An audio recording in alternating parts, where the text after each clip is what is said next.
XVIII abriu as comportas ao humanismo secular. Isto é, um humanismo sem um conteúdo cristão. Um humanismo que não vê a vida na perspectiva cristã. Então, paradoxalmente, com essa mudança de percepção da vida, o otimismo tomou conta. Um estranho otimismo tomou conta do povo europeu em relação ao novo aprendizado, a nova perspectiva. Onde quer que seja que anteriormente as pessoas aceitassem a revelação bíblica, agora escolhem a razão como guia. Onde quer que seja que tivessem crido na existência e na persistência do mal, eles agora estavam convencidos da bondade latente e inerente de todos os seres humanos. É muito interessante isso. Recentemente um colega, um professor, me disse que nos anos que antecederam o estabelecimento do nazismo na Alemanha, a Europa vinha desenvolvendo um discurso de que tudo estava bem, de que o ser humano estava melhor, e de que não havia problema com o ser humano. E com isso também, esse tipo de atitude e análise, conclusão errada a respeito do próprio ser humano, levou essa concepção a servir como uma antessala de um grande holocausto. 10 milhões, 11 milhões de pessoas morreram. Uma outra coisa é que, onde quer que as pessoas, após o iluminismo, olhassem para a igreja, para os guiar através dos riscos e dos enfrentamentos da vida, agora as pessoas começam a escolher a ciência, a educação, tão somente, a tecnologia, para conduzi-los a um futuro mais brilhante.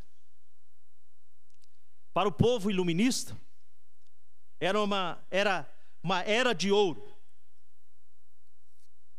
que parecia estar ao alcance de todos. Quer dizer, eles previam que estavam entrando num novo momento da humanidade e que ia trazer a humanidade a uma época, a uma era, a um século de ouro. Finalmente, como se esses assaltos não tivessem sido mais do que suficientes para varrer a cristandade, ou seja, a sociedade cristã da terra, veio um outro fato, um outro evento muito importante, que tem muito a ver com o Brasil também, a urbanização. E ela veio para completar o processo. Até o século XVIII, a Europa tinha sido predominantemente rural. Mas tudo isso mudou quando a Revolução Industrial do século XVIII e XIX empurrou as massas para as grandes cidades de uma sociedade industrializadora. No Brasil, esse fenômeno da urbanização só iria acontecer no século XX, notadamente entre os anos 30 e 70. Agora, mais do que tudo, mudanças profundas aconteceram com a urbanização no espírito humano. E, em particular, algo aconteceu com a consciência divina do povo. À medida que a nova sociedade criava comunidades sem um ponto focal, sem relacionamentos significantes e sem um propósito de vida. Criaram, na verdade, comunidades sem comunidade.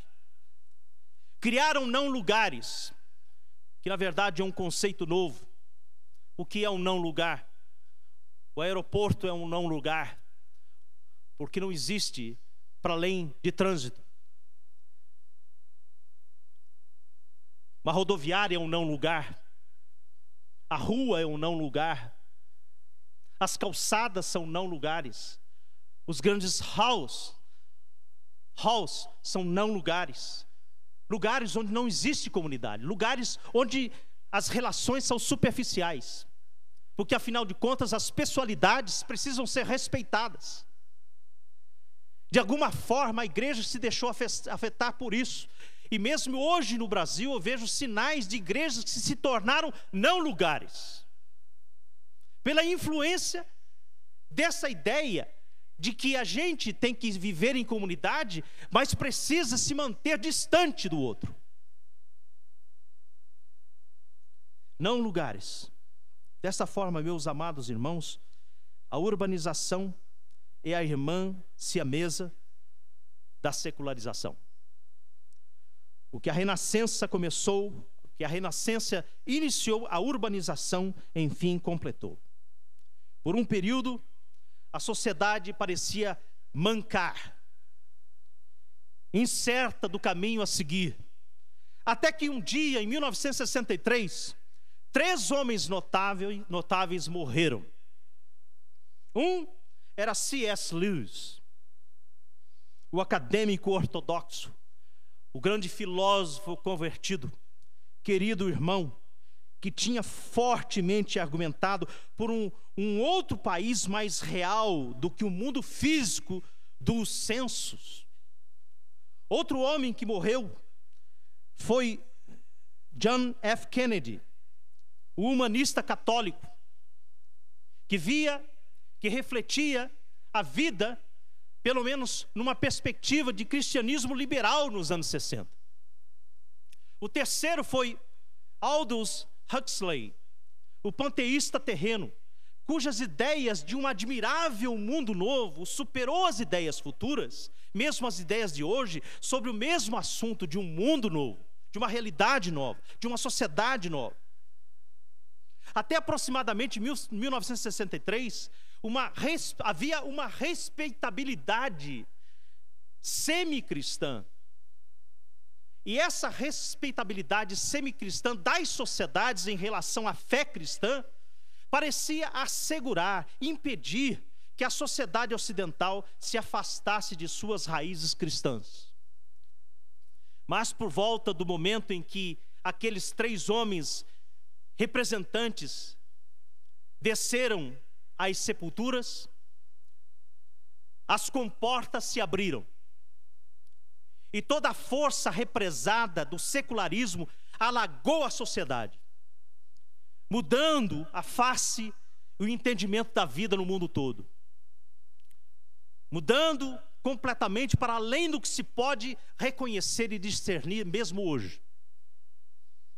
Ao menos figurativamente, então, poderíamos dizer que o dia 22 de novembro de 1963 foi o dia em que a cristandade morreu.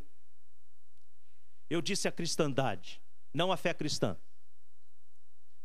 Nós agora vivemos uma sociedade pós-cristandade. Graças a Deus, não pós-cristã. Por isso que nós estamos reunidos aqui, porque nós temos uma missão. E eu gostaria então, nessa próxima parte, de apresentar algumas marcas essenciais ou perfis de pessoas seculares. Segundo meu professor de evangelismo, Dr. George Hunter III, no seu livro Como Alcançar Pessoas Seculares, há 10 coisas que precisamos saber se queremos levar pessoas afetadas por esse secularismo a Cristo. Em primeiro lugar, pessoas seculares são essencialmente ignorantes das coisas básicas do cristianismo. E frequentemente são biblicamente analfabetos. Então, se queremos saber mais a respeito desse perfil, nós temos que saber que pessoas seculares conhecem muito pouco a respeito dos fundamentos cristãos. Eles não conhecem a Bíblia, embora a Bíblia faça parte, por exemplo, no Brasil, da ambiência dos quadros familiares. Não se conhece a Bíblia, não se conhece os conteúdos cristãos. Conhecem vagamente os 10 mandamentos.